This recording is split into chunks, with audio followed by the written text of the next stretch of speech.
with it. And so hopefully, if this works well, it could lead to a better quality product, and you get to be the test drive.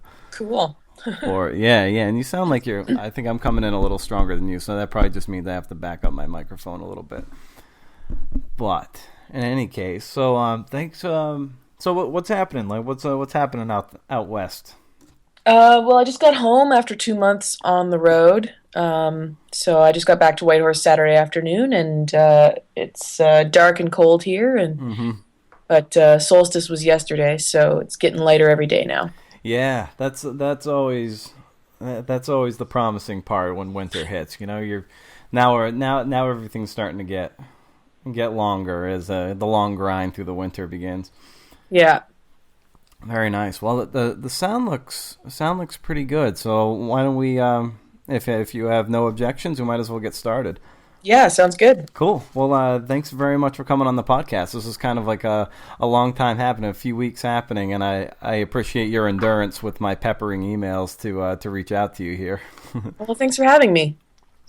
Very, very nice. So what I wanted to start out with was ask you kind of what your actually in your Unclimbable piece, which is just an excellent story, and it's getting a lot of attention right now. So I wanted to commend you on that. Thanks. And you had a great Lord of the Rings reference up top, so I figured that would be a good chance to even like ask you what your favorite Lord of the Rings character is. Okay. Either Aragorn or Faramir, I'd say. Faramir. Yeah, I always liked him. I liked him better in the books than the movies, though, I think. He's like kind of, damaged and had daddy issues, and I liked him. Yeah. It's yeah, he's solid. He doesn't get quite the credit in the movies for sure, but yeah, he's much more complex. And how many times have you read the trilogy? Oh gosh, I don't know. I was big into fantasy novels when I was a kid, so I've probably read the trilogy 4 or 5 times, maybe. Although I started skipping over some of those early chapters of the first book with all the singing. Yeah, yeah, exactly. That can get a bit bogged down, but Still, yeah, Bombadil, that jerk.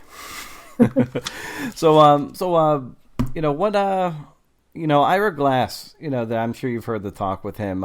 He talks about artists' tastes being their guiding light and so forth, during tough times and everything. And I wonder how you would describe your taste in your approach to your work. That's an interesting question. I feel like my taste has been evolving a lot the more I've been trying to do this type of work. I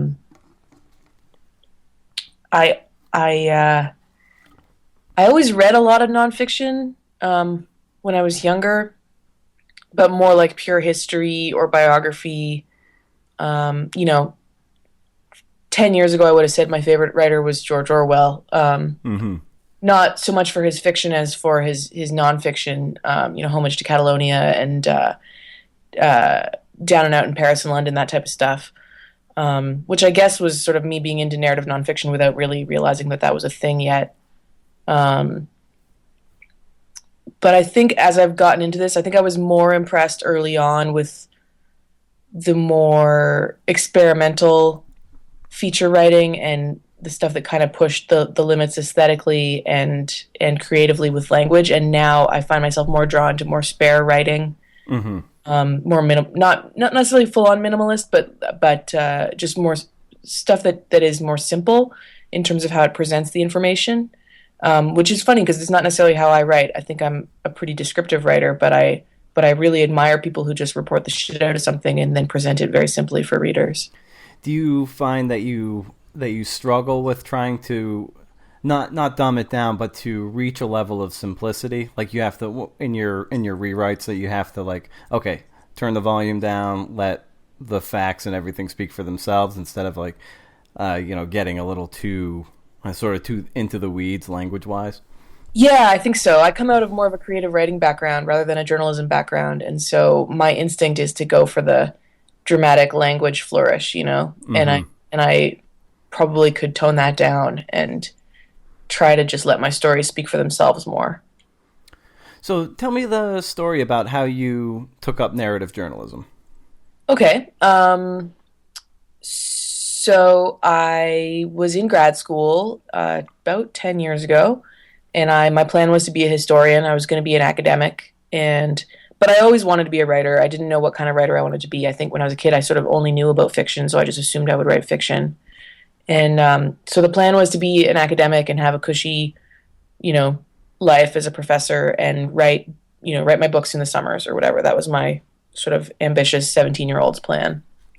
And kept writing through undergrad and grad school just on the side, for the school paper. I wrote poetry, that sort of stuff. And then in grad school, I started doing some travel writing for my hometown paper, The Ottawa Citizen. While I was over there, I was going to grad school in England. And so I did some travel stories for the paper and kind of got hooked on that idea and got sort of disillusioned with academia at the same time and felt sort of restricted in terms of the types of stories I could tell as a academic historian.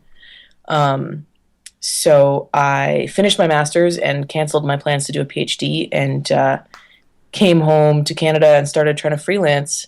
And initially it was strictly travel writing, partly because I love to travel and I thought that was an interesting thing to write about, but partly sort of a strategic calculation in terms of back then a lot of other stuff was still done by staff writers, and travel writing was really an area where freelancers could get in there in a way that you couldn't at the time in arts and culture writing to the same extent that you can now, I think. 2006, 2007, people still had staff writing jobs. Imagine that. Yeah. So I started out strictly in travel and then kind of gradually broadened into other areas. And it was basically in 2011, a bunch of my sort of steady travel blogging, travel writing gigs had fallen through, and I was kind of starting from scratch again. And I figured out that what I really wanted to do was sort of general interest magazine style, like narrative feature writing. And that's when I started trying to work towards that. And it's still in progress. Was there a particular writer that you drew inspiration from as you look to make that transition into more general interest magazine journalism? Yeah, there were a few. Matt Power was a big one for me. The first time I met him, I saw him do a reading and met him afterwards, and then I went home and Googled him and looked at his list of publications and was like, I want to be just like this guy. So he would have been one early on. And then as I got more into things, and more knowledgeable, it was people like David Gran. I'm trying to think who else back when I was first kind of figuring this stuff out. And now I'm like immersed in this, long form world all the time. And I have tons of names of people that I admire. But I'm trying to think who I actually knew about early on. It's people like Ian Fraser and Matt. And I use the Best American collections a lot to figure out who what to read, and yeah, that's a great resource for who to read, but also where to pitch too. Yeah. I was very with the travel writing one early on. I used the notable selections list to figure out what publications were publishing the types of writing I wanted to do, and in terms of the more obscure stuff too, some of the literary journals and things, I wouldn't have heard of them otherwise, probably. Now, when you met Matt Power, what was that interaction like? I don't remember meeting him the first time I met him. I remember seeing him read. He read Mississippi Drift at Idlewild Books in New York. It was the Best American Travel Writing launch party, I think in 2009. And I remember seeing him read and thinking that he was like the coolest ever and being too freaked out to talk to him. That's the last thing I remember. But when we reconnected on social media a couple years later, he remembered meeting me. So I must have like blacked out and introduced myself while like terrified to meet him. So, which is sort of funny, cause he was not a terrifying person in any way. And then we kept in touch on social media and email, and he helped me out with some stories, and we had drinks in New York a couple times. And, he was definitely like a mentor figure for me.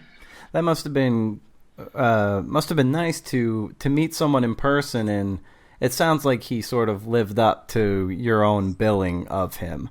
Like, he didn't come across as just a jerk when you met him. Oh yeah, no, he was way yeah, no, Matt was the best. He was so generous and, not the least bit you know, threatened or I don't know. He was just the most amazing thing after he died for me was not that I thought I was in some way special and he'd like singled me out, but it was amazing to see how many people had the exact same experience with him that I had of him going out of his way to help us get our starts and it was like I mean I there was like maybe like 100 of us. It was crazy. Mm-hmm. Just incredible generosity and just so open.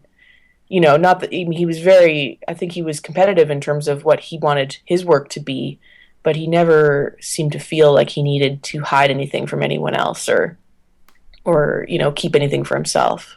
Yeah, it sounds like it's people like that are great examples because they truly like illustrate that a rising tide floats all boats. They're not hoarding on stuff, and they're willing to take people under their wing, and then to kind of lead by example and realize that they're doing good work, but they're also it just supports the whole culture to have as many possible people doing this kind of work, and the having those kinds of relationships are just and seeing it in action, and you don't have to be a jerk to get ahead. Actually, it's nice guys and sometimes get the bad rap for finishing last, but it's nice to see examples that he set, and then that's clearly influenced you, and I imagine as your success keeps snowballing, you're going to have that same sense of paying it forward.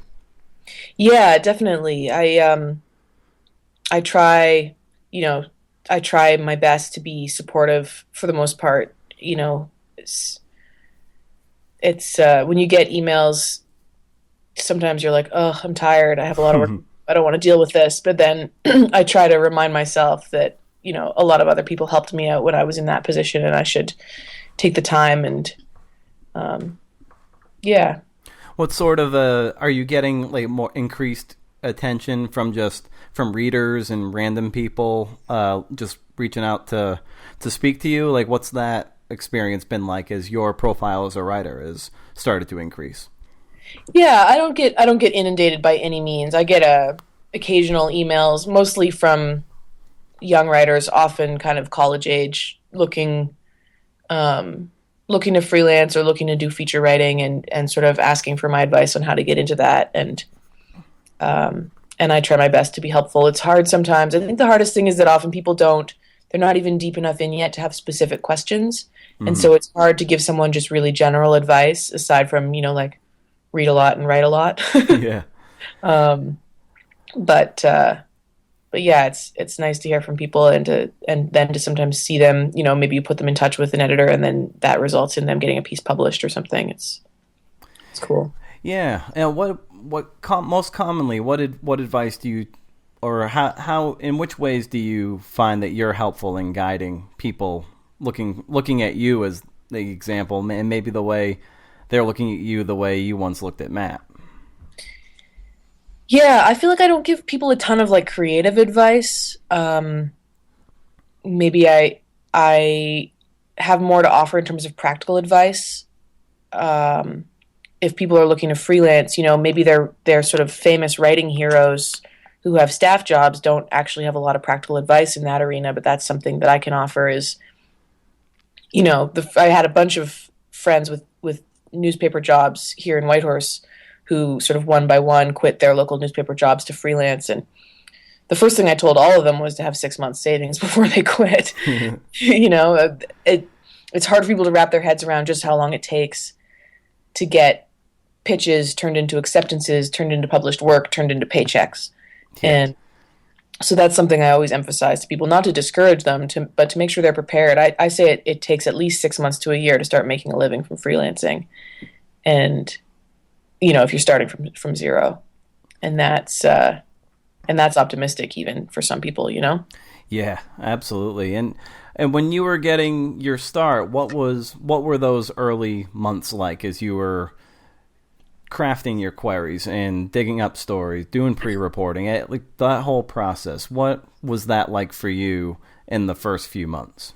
Oh, yeah. Well, I was mainly doing travel blogging at the time, so there wasn't a lot of I had kind of established relationships and I was doing short, 2 to 3 sentence or 2 to 3 paragraph hits, $10 a piece, $25 a piece, and just making those add up. And I think I was, when I quit my day job, I quit too soon. I quit about 6 months ahead of schedule because I felt that I was at the point where I would have to start turning down writing opportunities to keep the day job. I couldn't keep doing both. I was getting up at 5 a.m. and working until it was time to go to the office, and then working all evening after the day in the office, and it wasn't sustainable anymore. So I quit, and I was only making about $800 a month from writing. Mm-hmm. So I ended up giving up my apartment when I quit my job and just kind of living out of a suitcase for a year and a half while I got my income kind of ramped up to the level where I could sign a lease. Yeah. So it was pretty hectic. It was like sitting, on a bunk bed in a hostel in New Orleans writing 10 blog posts a day. It wasn't very glamorous at all. Pretty stressful, actually. I wouldn't actually recommend that people did it the way I did it. It was like, eating spaghetti for every meal and paying, down to my last, running up credit card debt, and it was like not awesome. So yeah. What was your day job? My day job was actually pretty cool. It was in my field. I was like a professional kind of historian for hire at this private consultancy. So a kind of mini industry in Canada is First Nations land claims. So there's a whole sort of decades worth of litigation over the old British treaties and the promises that were made to First Nations peoples that weren't kept. And now all of those things are getting hashed out in the courts in terms of, sort of compensation for broken treaties and that sort of thing. And so I worked for a firm of historians, trained researchers who we would get hired by lawyers to do the historical research for these legal cases about, 18th century treaties or 19th century treaties. So I worked in the archives every day in Ottawa, the National Archives, and dug up old documents. It was actually pretty cool, but travel writing was cooler. So, absolutely. And like backing up a little bit, where did you grow up? I grew up in Ottawa, so the capital of Canada. Mm-hmm. And yeah.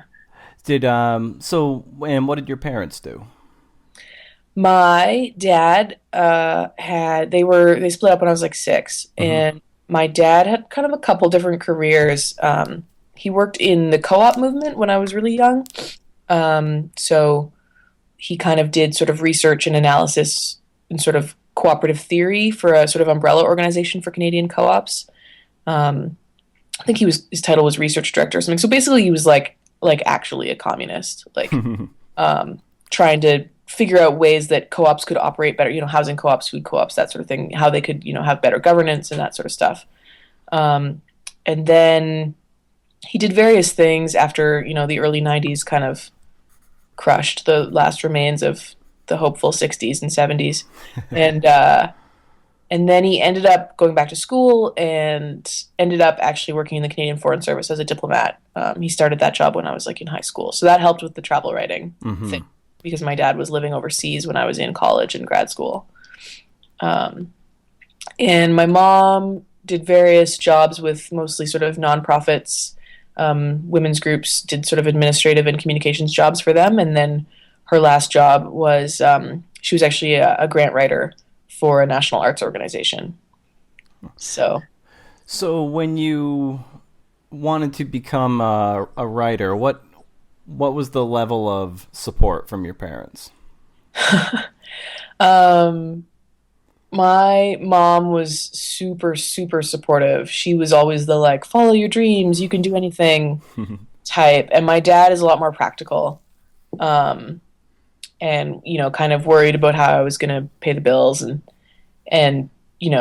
kind of cautioning me that a lot of people want to be writers and not a lot of people make it. But he was actually the one who convinced me to quit my day job when the time came. Huh. That surprised you? Yeah, yeah, and I think maybe I wouldn't have listened to my mom being like, "Of course you can do it," but my dad was like, super practical. I got to this point where I'm like, should I quit my job and go off and live out of a suitcase? And he was like, "Okay, worst case scenario, you fail, you're stranded somewhere, you call us collect, we buy you a plane ticket home, you get a job, you pay us back." He's like, "That's your worst case scenario if you do this. That's the risk you're taking. Like, is that a risk you can live with?" And I was like, "Well, yeah, that doesn't sound so bad." Um, Yeah, that must have felt really, really validating to especially get that advice from the the quote unquote practical person yeah, to say like, listen, go out there and don't be afraid to fail, and if you do, we've got your back where you're supporting that. yeah, exactly. Yeah. So when you're looking to like, how do you dig up your stories? What is kind of like your pre-query routine look like? I probably don't have like a routine that follows from story to story. So much of what I do is regional. Mm-hmm. Um, so a lot of it is based around the Yukon or Alaska, and just kind of my own knowledge of the area, having been here for 6 years now. And so I'm trying to think of different stories I've done and how I came up with them. So, for instance, my first story for SB Nation Longform, No Sleep Till Fairbanks. Okay, that That was your first was one. Okay. Yeah, that was my first one for them, and it was about the Yukon Quest sled dog race, but it wasn't so much about the race as it was about the support crews that follow the race. And I got that idea because the year before, I had actually worked for the race doing their social media, and I had been part of this kind of traveling circus of like veterinarians and volunteers and media and support crews, the handlers who follow the race in trucks and sleep in parking lots, and I just thought, while I was doing it, I was like, this is crazy. This is a crazy sort of alternate race that's happening alongside this sled dog race. And so the next year, I pitched I pitched Glenn at SB Nation on the idea of this kind of traveling circus that follows this sled dog race across country for 1,000 miles. That must have really appealed to your live out of a suitcase sensibility too. Yeah, I mean, when I was living out of a suitcase, I was it wasn't -50, but yeah. So what do you feel like needs to be in place for you to pursue a story in full?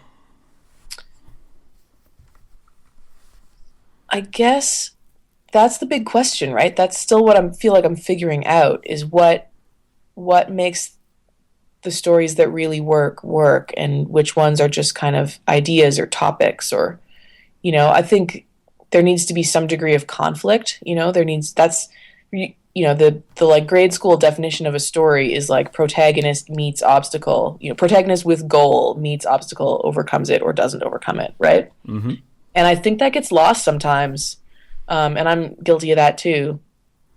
In terms of you hear about something interesting or an interesting person, but if you don't know what the goal and the obstacle are, then you don't really have a story necessarily. Um, Yeah, so it's much of newspaper feature writing they aren't narratives; they're just reports, and, Yeah. and so there is that distinction. There has to be. It's like what John Franklin wrote in his book.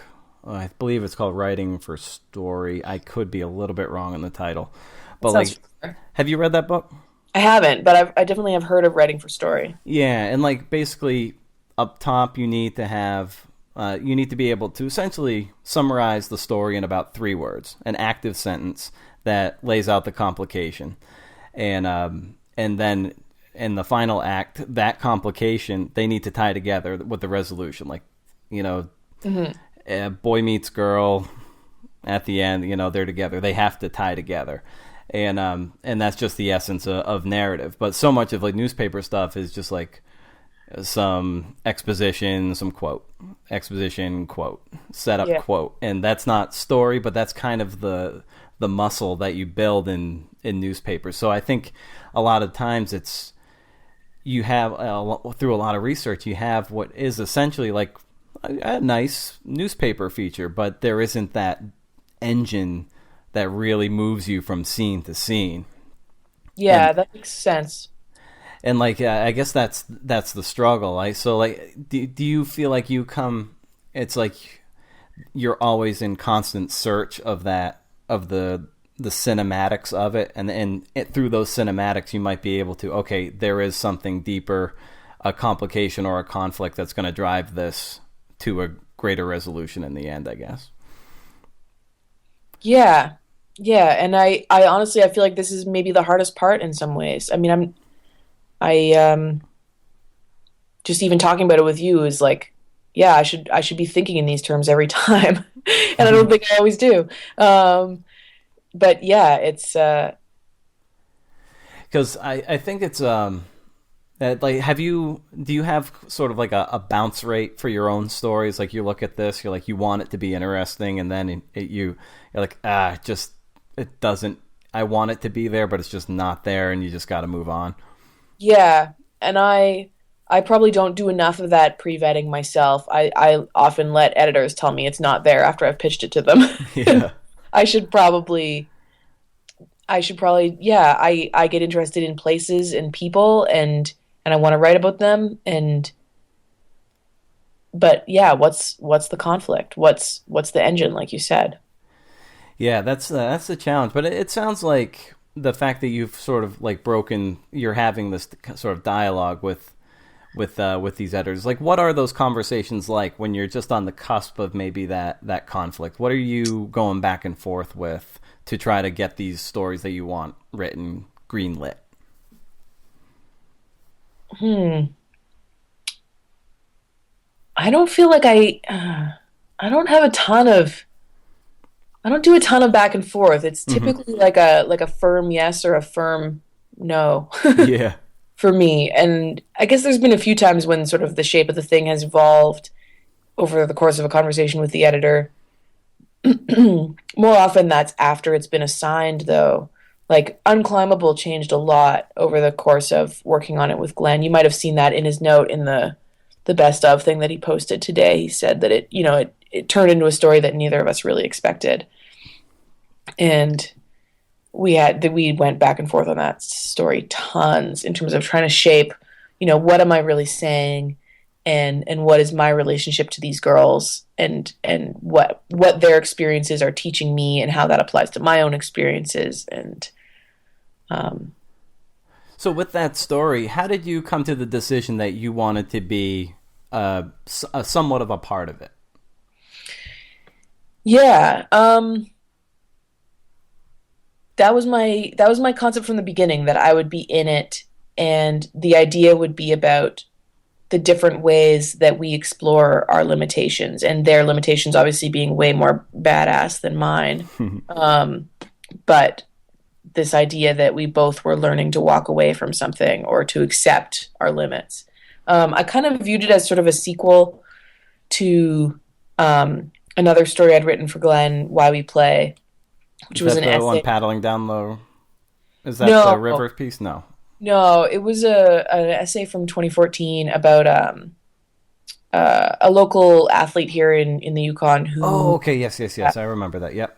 yeah, and so that one was about kind of a consideration of why we take the risks we do in sports and whether or not it's worth it. And then this Unclimbable I saw as kind of a sequel in terms of being about what happens when we step back from risk, um, and choose not to take that risk in some ways, make that decision to accept a limitation rather than challenge it. I feel like so much of outdoor adventure writing is about pushing your limits and breaking your limits and proving you can do more than you think you can. Um, and this to me was something about what happens when you say no, that I've done enough. This is enough. Yeah. Well, when read together, that's really interesting. 'Cause I've read both of them, so in that sequence, and when you pair them together, you get a sense of the evolution of a person. It's like the spectrum of maturity starts to the lever moves Yeah. in that direction, which is really interesting. I think anytime I like going forward now, like anytime I'll recommend those pieces, I'll be like, oh, you can't read one without the other, and read this one first, and then like or see it as kind of like a daily double. Cool. I think that's a really good take, and like kind of that's illuminating to see so you make that distinction between the two of like, here's here's like the ultimate of pushing your limits and the result of that can happen, and then stepping back, realizing that there's more than just this inherent risk. There's you want to be alive to do this more. Yeah. So at what point did you feel like you were comfortable to support yourself fully on your freelancing? When were you able to sign that lease?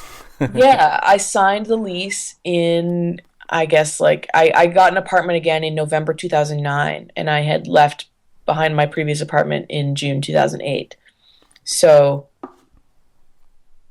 but since then, there's been ups and downs as well. So I from spring 2009 until the end of 2010, I was still freelancing, but I was on contract as a full-time editor with a travel website called World Hum. Mm-hmm. And so I was making like, something, a real salary. It wasn't a salary, it was a contract, but it was like a salary, and I was working full time. And so that was when I felt able to start having an apartment again. And then that ended because the site lost its corporate funding at the end of 2010. And 2011 was like a disaster financially, total disaster. And then 2012, I had a staff job at a local magazine and kind of, put the pieces back together a little bit financially. And then 2013 and even 2014, I was pretty on edge in terms of being certain that I would keep on making money. Mm-hmm. And it's really just this year, I'd say, in 2015, that I've been like, yeah, I'm established enough now that I know enough people that, if one gig falls through, another one will come up, or, if everything fell through somehow, I have friends who would help me out and pitch some writing my way. It's really been a long process of feeling at all stable. And even now, I mean, I feel like I'm going to keep earning a living, but my definition of living is not everyone's definition of a living. I don't have kids or a mortgage or anything, and so my definition of having a stable living would not cut it for a lot of people. Yeah. So what is the nature of your hustle? Like, what is your approach to getting the queries out there, and just like when one is rejected, how often do you, like, when does that go right back out? So Yeah. What is the nature of your hustle, I guess? Okay. I have a couple of sort of steady gigs. I have my column with Pacific Standard that's every 2 weeks. So I set that up for all of 2015. And I also have a contract with a local magazine up here, the people I was on staff with in 2012, to do a certain amount of short pieces for them every month. So I have those as a basic grounding, and then I have sort of freelance features on top of that. And I typically have between sort of 3 and 6 on the go, whether that's meaning in the pitching phase or been accepted and I'm reporting them, or they're being written, or they're somewhere in edits, or just waiting for them to be published.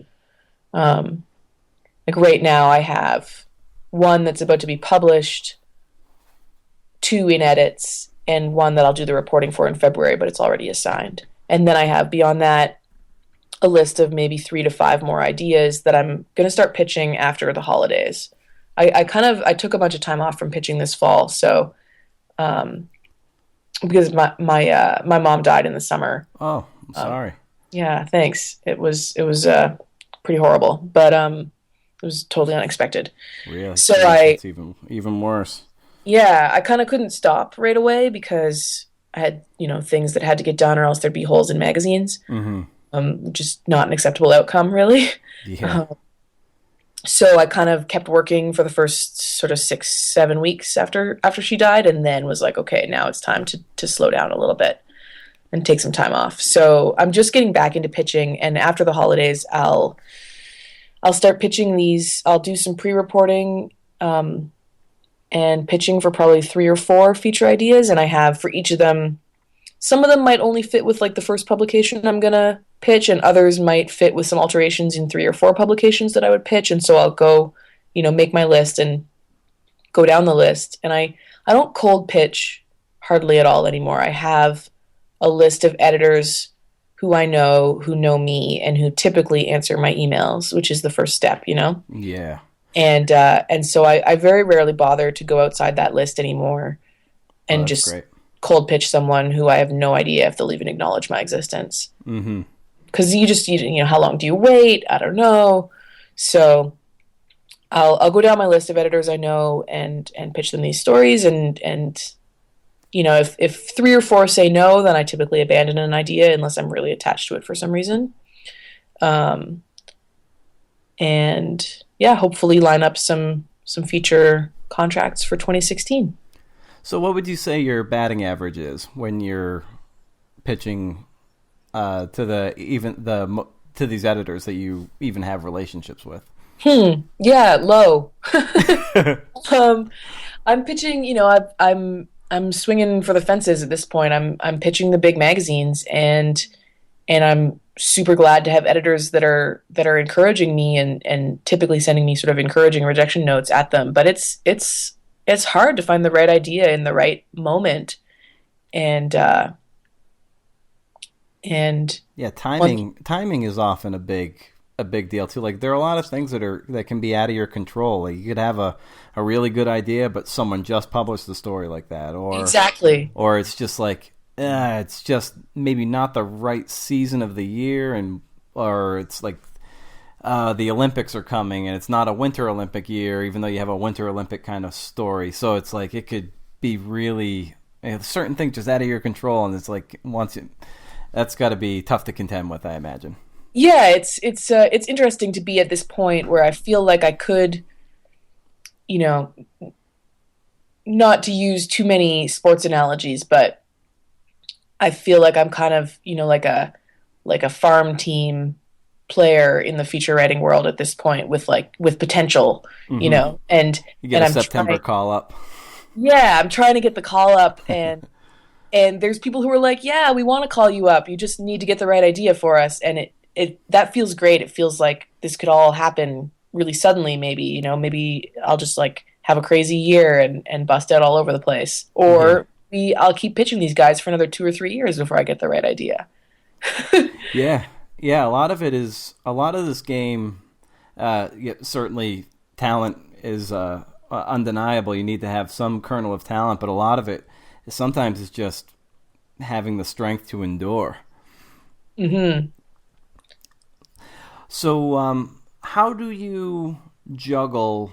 You know, you say you've got, you know, you might have some pieces in pre-reporting, some in reporting, and some in editing. So, how do you juggle all that? Like, what's your process to keep everything straight? Yeah, I'm super analog. So I have like handwritten notes all over my desk. Mm-hmm. Um, I have my one main list sits on a piece of paper right above my computer on the wall, and it's just a list of features that I've been assigned and their due dates, and then notes about what stage they're in. So that's how I keep track of stuff I'm actually working on. And then the pitching I keep track of in a separate list and have notes about, you know, I have sort of like for a given pitch, I'll have an item in my to do list where I write out, you know, uh, I'm making this up, but firefighting idea or whatever. And then Mm-hmm. it's like, make this call, you know, write up this pitch. And I just go down the list of things that need doing. Uh, yeah, I have a spreadsheet for money stuff, but I don't have a spreadsheet. I used to have a spreadsheet for ideas, but now that I'm sort of only working on maybe 3 to 5 ideas at a time, I don't have a whole spreadsheet for them anymore. I just keep track of them in paper lists on my like notepad next to my desk. So, what does kind of like changing gears just a little bit? What does the first hour of your day look like? Okay. Like, when do you wake up, and then what does the first hour Yeah, look like? I am not a morning person at all, which is frustrating because being on Pacific time, I already feel way behind in the day by the time I get up. You know, it's already like if I get up at 7 a.m., it's 10 a.m. in New York. If I get up at 8 a.m., which is what I would prefer rather than 7 a.m., um, it's 11 a.m. in New York already. People are already about to take their lunch break almost, you know? Yeah. It's like, um, so I get up. I usually have a bunch of emails. Wait, I go straight, I put the kettle on, I go straight to the computer and Do you drink go tea? through. I drink tea. Yeah, What kind of tea? chai. Chai. Every morning? Every morning. All right, so you've got your tea, the kettle's on, hop into your computer. Yeah, go through whatever emails are waiting for me. Typically, it's like notifications from Twitter and PR stuff, and like see if there's anything of substance, from an editor or whatever. And then I'd go on Twitter and spend way too much time there. And then, yeah, the first hour is pretty much like tea, email, Twitter. Yeah, is even though you're kind of like saying that Twitter might be a little bit of a waste of time, I think for you it's the way you warm up, right? It's kind of like your calisthenics.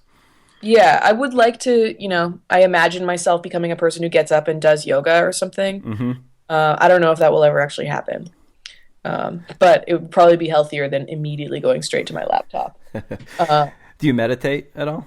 I don't. I got really into yoga a couple years ago, and my yoga teacher does like meditation classes as well, but the timing hasn't worked out to take one yet. It'd probably be really good for me. So, okay. So, and then once you got through the email, Twitter, then like when you're getting into the guts of, the work that really matters, what does that look like?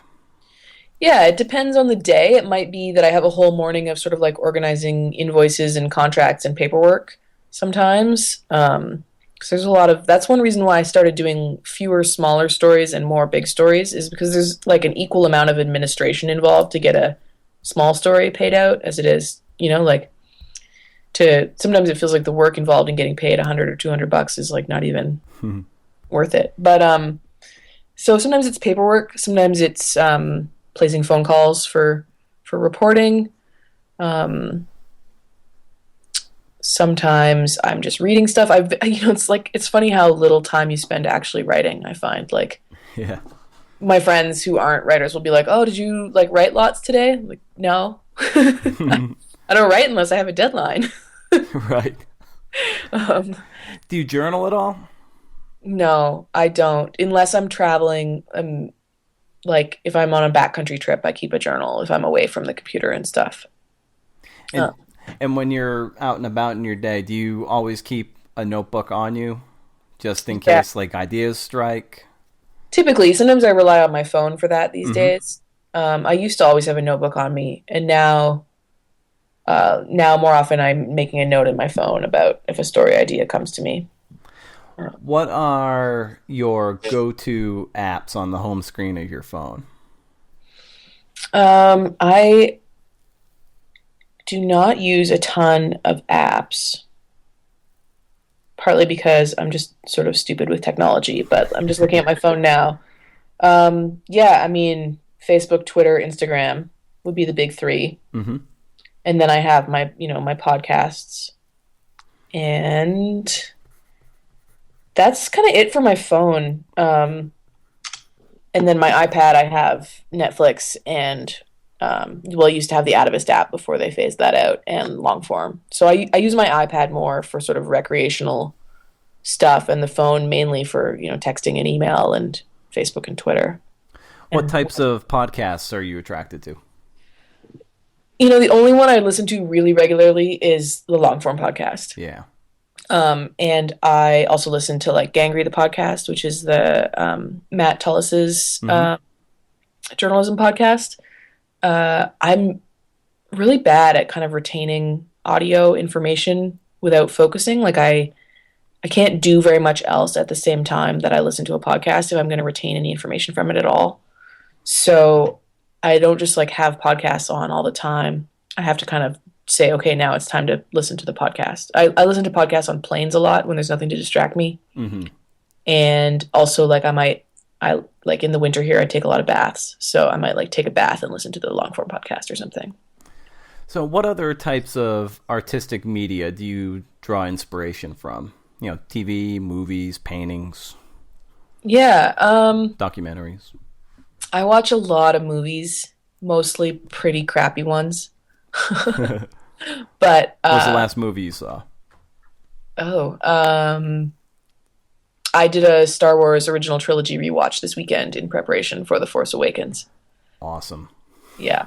I got to tell you, I loved the new movie. Yeah, I'm really excited. I'm going to see it Yeah. tonight. It's Well, oh, good for you. It is. If you're a Star Wars geek like I am, you're gonna dig it. Yeah, that's. yeah. I've never been like a hardcore Star Wars person, but I always liked them. So Yeah. I'm not one to dress up or anything, but it this movie. Abe, I think he did a really good job with it, and it's just a fun movie to cool. watch. So you're gonna dig it. I'll stop at that. So, like, do you watch a lot of documentaries at all? I don't. I sort of I mostly divide my like serious culture consumption comes from books and magazines, and then my sort of veg out time comes from movies and TV. And I sort of divide things that way. So, what books are in your nightstand, like on your nightstand? What am I reading right now? I haven't started it yet, but I just bought Between the World and Me by Ta-Nehisi Coates, which I'm looking forward to. And I'm reading The Big Year, which is a book about birding. Hmm. It was made into a movie a few years ago with Steve Martin and Owen Wilson and Jack Black. It was actually filmed here in the Yukon, so that's how I heard about it. Yeah, it's about this like massive birding competition. It's a nonfiction book that I'm enjoying. How do you compete in birding? So a big year is when you try to spot the most bird species in a calendar year, I Okay. believe. And so these people will save up and plan for like years, and then they'll take a year off from their job and spend the whole year traveling the world trying to spot exotic bird species and trying to rack up like hundreds of sightings. Huh. So this book follows three very different guys as they compete in a big year against each other to try to be the one who spots the most. Huh. How how do they make sure that that's fair? Bird, Like, is it an honor system type deal, or do they? birding's kind of on the honor system, yeah. Huh. Interesting. I mean, they take photos when they can, Right. but yeah, birding kind of operates on the honor system, which is sort of interesting. Birding is one of these subcultures that I'm sort of sort of interested in potentially to write about at some point. Or I find there's like sports and other subcultures that I'm not necessarily interested in doing so much as writing about. Like climbing, I climb a little bit and would like to climb a little bit more than I do, but I'm never going to be a crazy climber. But I think climbing's fascinating to write about. Yeah. And birding for some reason seems similar to me. I sort of like have a weird birding thing going on right now.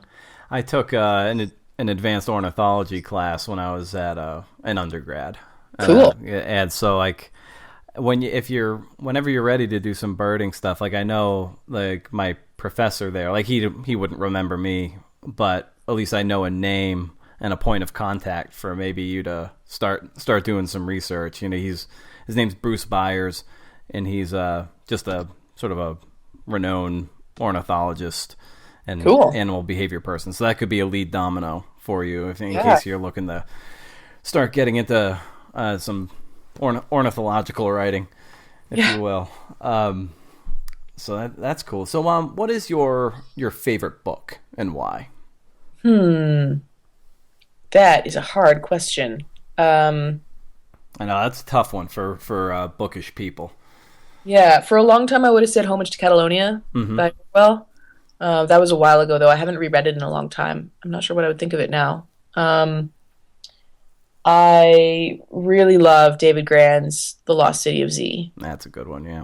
a lot. The way he kind of combines history and contemporary reporting and first-person stuff is sort of like my ideal of what I'd like to do. For some things, not everything needs to be about history, but that is, you know. I really like anthologies and collections. So again, like David Grann's The Devil and Sherlock Holmes sits sort of by my bed for when I need to look at it. Pulphead is also in that pile.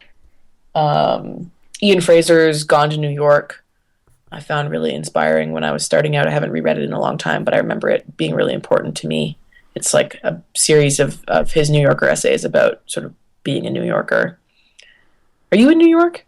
I'm sort of well. I was near New York. I just moved to Lawrenceville, I'm in New Jersey, which is Okay. kind of near Princeton. Right. So I Okay. moved a little bit south, but I'm kind of was in the greater New York area, but just moved about an hour south from there. So Cool. have sort of access to it.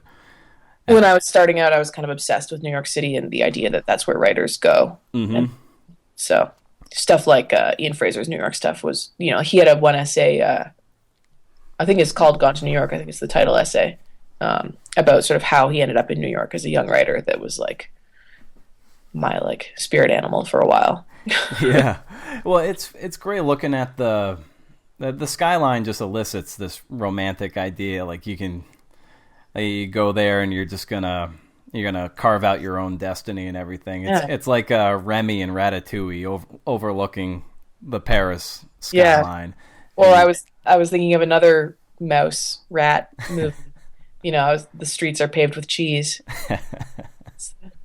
it's funny you referring to anthologies and stuff like those are so good. They're like how-to books without the instructions, Totally. right? Yeah, I agree completely. And what are is there a particular book that you reread over and over again? Yeah, I typically reread On Writing Well every couple years, Mm-hmm. Steven Zinzer, and I reread Stephen King's On Writing as well. That's yeah, both great. Uh, I especially love the Stephen King one. That's yeah.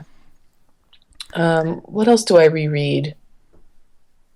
I'm sure there are others that I'm forgetting about temporarily.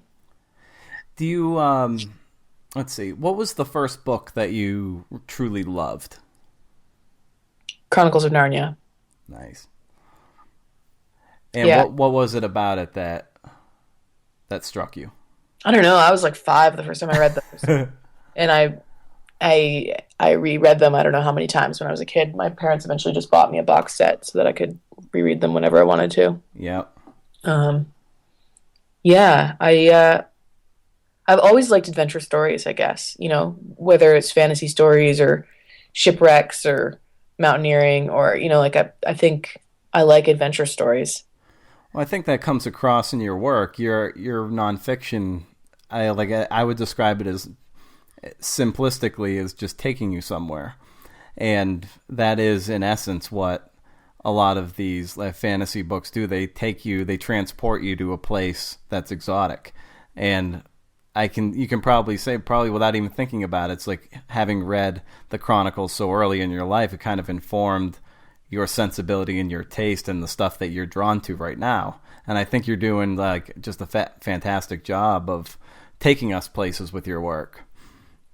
Well, thanks. Yeah, I feel like I'm just figuring this out even just as we're talking. Like, so my area of expertise when I was in grad school was the British Empire, Hmm. and that got me some weird looks. People were like, "Why are you studying imperialism? Like, are you into imperialism?" Like, and my answer was always no. It's just a great story. Something crazy is always happening in the history of the British Empire. There's always, you know, battles and expeditions, and obviously a lot of bad things happened. But I think I was drawn to that for the same reasons I was drawn to shipwreck books or to adventure stories now. Absolutely. And I want to just, I want to be respectful of your time here. So just like a couple more things. And I Sure. wonder as you're sort of, things are really starting to come together for you. I wonder where your optimism lies. How there's so much, just a lot of crap going on out there. It's easy to just say like, why keep doing this? And I wonder what fuels you and what keeps you going, and it keeps you doing the work in the face of what just on the surface really doesn't make any sense at all. Yeah, two things. One is just I don't know where I acquired this certainty, but somewhere along the line I became, firmly convinced that my work is good. Mm-hmm. and and this is something I think writers I feel like there's so much kind of like, oh, everything I do is shit, and I'm like, I don't know if I believe you that you think that. How do you? I don't know how you keep going if you don't think your work is good in this environment. Um, so I believe that I'm good at what I do, and that other people will see that, and that sees me through the tough times when a story gets killed or falls apart or whatever. I'm like, it's going to be okay. I'm good at this.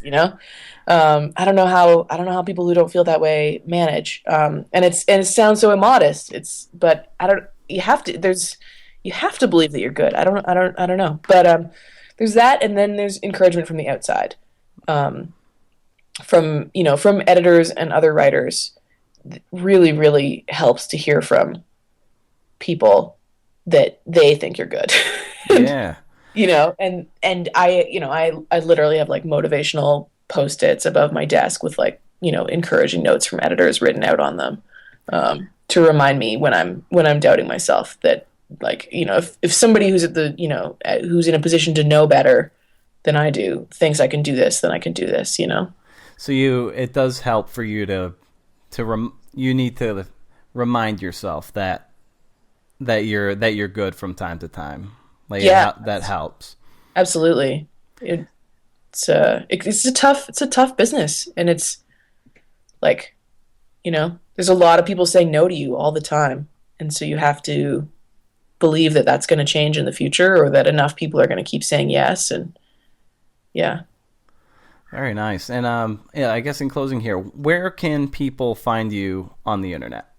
Okay. My website is typically a few months out of date, but it's evaholland.com. And I try to post my news stories there. And, I'll probably do like a year-end review there next week or something. And then where I'm most active is Twitter, where I'm just at Eva Holland. And I post my stories and the stuff I'm reading and dumb jokes and photos from the Yukon and that sort of thing. So that's like the easiest place to find me and interact with me. My email address is also on my website if somebody needs to reach me. Fantastic. Well, that's all great stuff. Well, Eva, I'm going to let you go. I want to be respectful of your time here.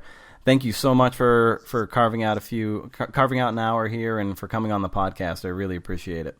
Thanks so much, Brendan. You ask good questions. Oh, well, thanks very much. And just promise me you'll keep up the good work. I love every word you write, and I look forward to many, many more years of your good work. Oh, thanks. I'll try my best. Very nice. We'll have to have a part 2 sometime, hopefully. Yeah. Very nice. All right. Well, you take care, and we'll talk soon. Thanks. You too. All right. Bye. Bye.